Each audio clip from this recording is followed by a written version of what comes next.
Hello everyone, I Dr. Nisha Singh welcome you all in lecture series of Engineering Chemistry। आज का हमारा topic है fluorines. इस topic को 4 सब हेडिंग्स में डिवाइड किया है, structure, synthesis, properties and applications. तो वन बाय वन इन चारों को मैं एक्सप्लेन करूंगी, आप लोग ध्यान से समझेंगे। First part is structure of fullerenes. जो फ्लोरीन्स हैं, these are allotropic form of carbon.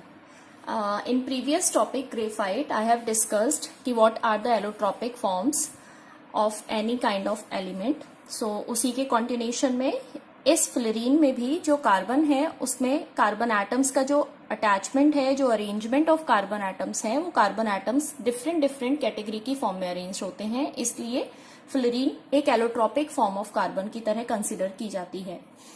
जो ग्रेफाइट था, उस ग्रेफाइट में हमारे पास हेक्सागोनल लेयर्स की फॉर्म में स्ट्रक्चर्स थे, बट जो फ्लोरीन है इसका स्ट्रक्चर होलो स्फेरिकल क्लस्टर की तरह होता है। जैसे कि एक फुटबॉल होती है, बिल्कुल उसी तरीके का स्ट्रक्चर होता है, लेकिन इस होलो स्फेरिकल क्लस्टर के अलावा ये अलग अलग फॉर्म्स को भी रिप्रेजेंट करती है। जैसे एलिप्सॉइड स्ट्रक्चर हो सकता है या ट्यूब्स की फॉर्म में अरेंजमेंट हो सकता है। तो कार्बन एटम्स का जो अरेंजमेंट है या तो स्फेरिकल क्लस्टर की फॉर्म में हुआ, एलिप्सॉइड की फॉर्म में हुआ या डिफरेंट ट्यूब्स की फॉर्म में हुआ, किसी भी तरीके का स्ट्रक्चर डिपेंड करता है कि हम किस फ्लोरीन की स्टडी कर रहे हैं। हमारे पास जो स्मॉलेस्ट फ्लोरीन होती है, स्मॉलेस्ट फ्लोरीन वो C20 होती है, यानी उसमें कार्बन नंबर जो होते हैं वो 20 कार्बन एटम्स का अटैचमेंट होता है। बट ये C20 एक्सटेंड कर सकता है अप टू C600 तक, यानी कि एक साथ 600 कार्बन एटम्स अटैच होकर किसी भी फ्लोरीन के स्ट्रक्चर की फॉर्मेशन कर सकते हैं। अब अगर हम किसी एक स्पेसिफिक स्ट्रक्चर की बात करें तो हम एक एग्जाम्पल ले लेते हैं C60। इस C60 को हम कहते हैं बकमिनिस्टर्स फ्लोरीन।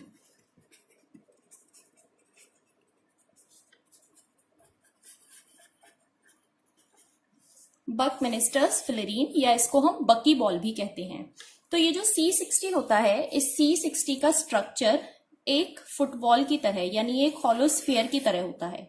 तो इस स्ट्रक्चर को कैसे ड्रॉ करेंगे? एक सर्कल हमने बनाया, इसमें अरेंजमेंट कुछ हेक्सागन्स प्रेजेंट होंगे और कुछ पेंटागन्स प्रेजेंट होंगे। यानी सेंटर में हमने ड्रॉ किए 2 हेक्सागन्स, इसके साथ में 2 पेंटागन्स। हेक्सागन को मैं H से अरेंज कर रही हूं और पेंटागन को P से। अब जितने भी एजेस हमारे पास हैं हेक्सागन और पेंटागन के, इन सबको हमने अपनी जो रिंग ड्रॉ की है उस रिंग के आउटर पार्ट से मिला दिया। अब ये जो बकमिनिस्टर्स फ्लोरीन है, इसमें total 60 number of carbon atoms हैं, और उन 60 नंबर ऑफ कार्बन एटम्स में कार्बन एटम्स का अरेंजमेंट इस तरीके से होता है कि हमारे पास 12 पेंटागन्स होते हैं, जिसको P से रिप्रेजेंट किया है, और 20 हेक्सागन्स होते हैं, हेक्सागन्स जिसको H से रिप्रेजेंट किया है। और एक स्ट्रिक्ट कंडीशन होती है कि 2 pentagons can not share A common side. इसका क्या मतलब है कि अगर एक पेंटागन है तो उस पेंटागन के आसपास 5 साइड में क्या प्रेजेंट होगा? केवल और केवल हेक्सागन प्रेजेंट होगा। यानी यहां पर भी H, यहां पर भी H, यहां पर भी H। सेम ऐसे ही इस पेंटागन के आसपास हर एक कंडीशन में H प्रेजेंट होगा। अब ये जो 2 पोर्शंस बचे हुए हैं, यहां पर पेंटागन प्रेजेंट हो सकता है। तो फ्लोरीन में हम किसी भी तरीके के स्ट्रक्चर की बात करें, चाहे वो स्फेरिकल क्लस्टर हो, चाहे वो ट्यूब हो, चाहे वो एलिप्सॉइड हो, हर एक तरीके के स्ट्रक्चर में अरेंजमेंट में हमेशा जो पेंटागन्स हैं वो कभी भी कॉमन साइड को शेयर नहीं करते। यानी 2 पेंटागन्स एक साथ हम कभी भी ड्रॉ नहीं कर सकते। तो हमेशा पेंटागन और हेक्सागन्स का अरेंजमेंट इस फॉर्म में होगा कि एक पेंटागन अपनी 5 साइड में किससे अरेंज होगा? हेक्सागन की फॉर्म में अरेंज होगा। तो ये तो केवल एक स्ट्रक्चर है जिसमें हमने C60 को कंसीडर किया। तो मैंने आपको बताया कि ये एलोट्रोपिक फॉर्म ऑफ कार्बन है, हॉलो स्फेरिकल क्लस्टर, एलिप्सॉइड या ट्यूब्स की फॉर्म में अरेंज होती है, लेयर्स की फॉर्म में अरेंज नहीं होता है। सबसे छोटी फ्लोरीन C20 होती है और मैक्सिमम नंबर जा सकता है अप टू C600 तक। बट अगर हम किसी एक फ्लोरीन के पर्टिकुलर स्ट्रक्चर की बात करें तो इस बकमिनिस्टर्स फ्लोरीन में 12 नंबर ऑफ पेंटागन्स होते हैं, 20 नंबर ऑफ हेक्सागन्स होते हैं और 2 पेंटागन्स कभी भी एक कॉमन साइड को शेयर नहीं करते हैं।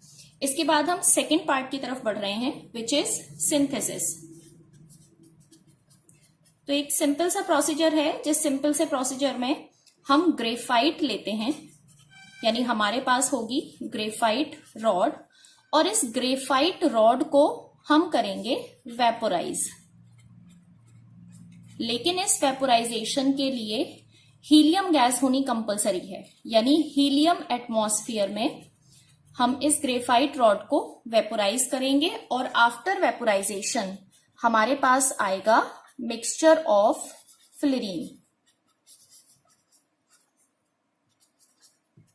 इस मिक्सचर ऑफ फ्लोरीन्स को हम सेपरेट करेंगे,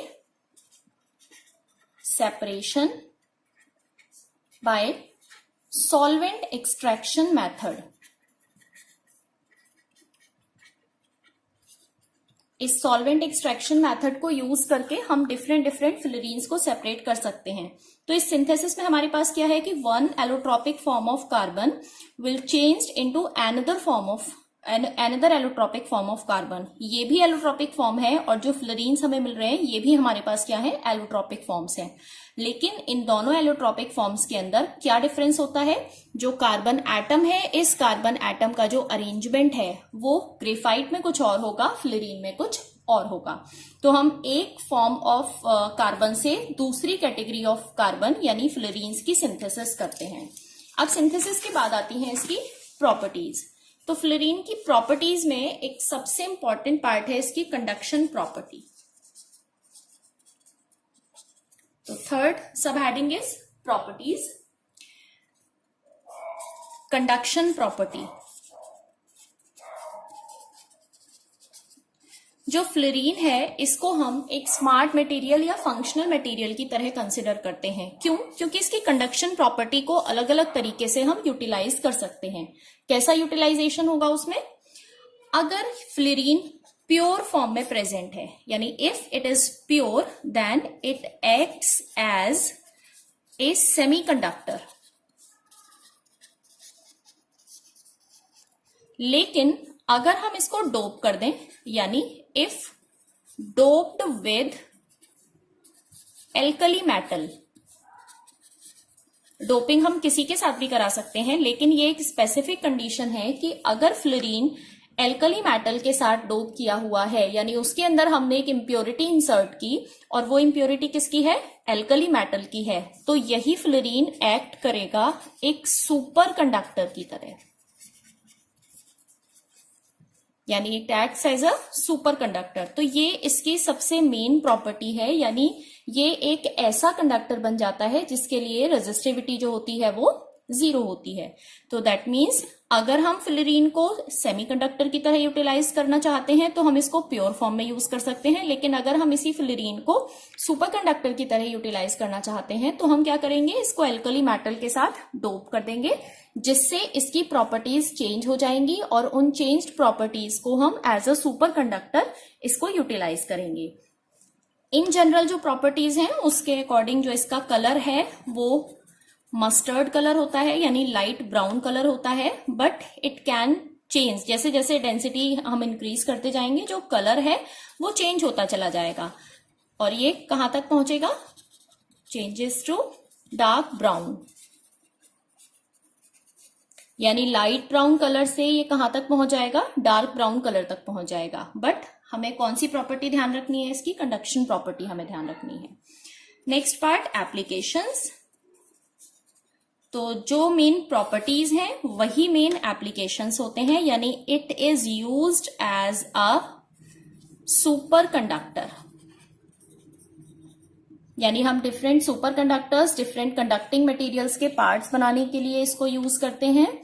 जो C60 यानी बकमिनिस्टर्स फ्लोरीन है, it is utilized as catalyst. इसके डिफरेंट डेरिवेटिव्स को भी हम कैटलिस्ट की तरह यूज कर सकते हैं। बहुत सारी जो डायग्नोसिस होती हैं, बहुत सारे एंटीऑक्सीडेंट्स बनाने के काम में आते हैं, तो these can be utilized as antioxidants। or various derivatives of fluorine acts as inhibitor of HIV, यानी जो एड्स का ट्रीटमेंट होता है उसके लिए जो मेडिसिन यूज की जाती हैं उन मेडिसिन में कुछ डेरिवेटिव्स ऑफ फ्लोरीन्स यूज किए जाते हैं। इसके अलावा आप डिफरेंट टाइप ऑफ सेंसर्स बनाने के काम में आता है। तो ये कुछ मेन एप्लीकेशंस ऑफ फ्लोरीन है जिसको आपको स्टडी करना है। मैं इस पूरे पार्ट को समराइज कर देती हूँ। हमने 4 कैटेगरी में डिवाइड किया। पहला structure, then synthesis, properties and applications. Structure का main point allotropic form of carbon, different shapes की फॉर्म में प्रेजेंट हो सकते हैं, लेकिन जो भी शेप्स हमारे पास होंगी वो हॉलो होंगी। सबसे छोटी फ्लोरीन C20 नंबर एक्सटेंड कर सकता है अप टू C600 तक। और अगर हम किसी भी पर्टिकुलर स्ट्रक्चर की बात करें तो जो भी नंबर ऑफ पेंटागन हेक्सागन्स होंगे उसमें कभी भी 2 पेंटागन से कॉमन साइड को शेयर नहीं करेंगे। फ्लोरीन को सिंथेसाइज करने के लिए हम एक allotropic form of carbon use करते हैं which is graphite. Graphite rod को वेपोराइज करेंगे हीलियम एटमॉस्फेयर में, जिससे हमें मिक्सचर ऑफ फ्लोरीन्स मिलेंगे। Then next part was properties and applications. जो प्रॉपर्टीज हैं उसके अकॉर्डिंग अगर हम फ्लोरीन को प्योर फॉर्म में यूज करते हैं तो it act as a semiconductor, और अगर हम इसको सुपर कंडक्टर की तरह यूटिलाइज करना चाहते हैं तो हम क्या करते हैं, इसकी डोपिंग करते हैं एल्कली मेटल के साथ में। और उसी रेस्पेक्ट में हम फ्लोरीन के एप्लीकेशंस को स्टडी करते हैं कि the main application of fluorine is as a superconductor. So that's all for today. I hope you all understand. Thank you so much.